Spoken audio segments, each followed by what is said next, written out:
Huy! What's up? Go fam! Okay, so sa mga nagsasabi na alam yan, medyo natatakot na nag-i-spray ng atrazine, no? Kasi di ba yung atrazine is pang buto, go fam, di ba?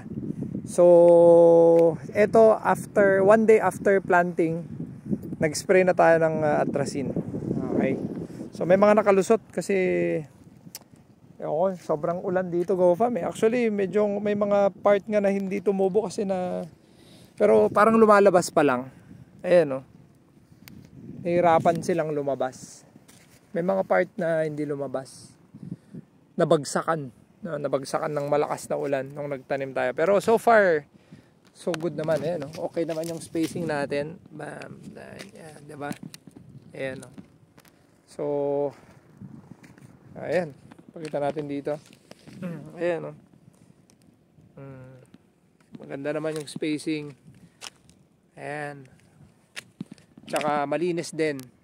Although may mga part, hindi natin may iwasan yun eh. Siguro magse-second pa tayo ng ano to. Ayan, oh. Kita nyo, yung lupa. Halos walang damo. Pero may mga part na may damo eh. Lalo na yung siguro yung medyo mataas. Ito, ayan, ito meron. Ayan, oh. Although madali lang naman kontrolin to mga to. Hindi naman ganun kahirap nito to mga to. Yan, okay. So kung di ako magkamali, nasa ano to, go fam, nasa 5 days siguro, 5 or 6 days. Yan, okay. So merong part yung dali, hanap tayo. Merong nakita kanina, ayun, eto, kasi nagstay yung tubig dito. Ayan, oh. Walang tumubo. Ayan, oh, parang eto, kakalabas lang, hirap na hirap. Kasi nabagsakan siya eh. Tapos meron ding part na, ayan, oh, halos kakalabas pa lang. Oh.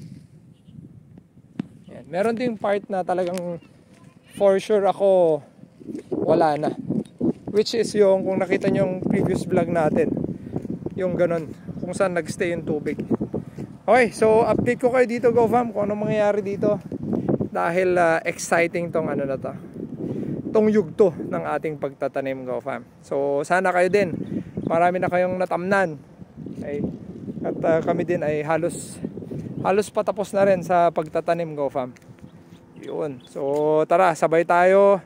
Next natin dito is weed management at saka nutrient.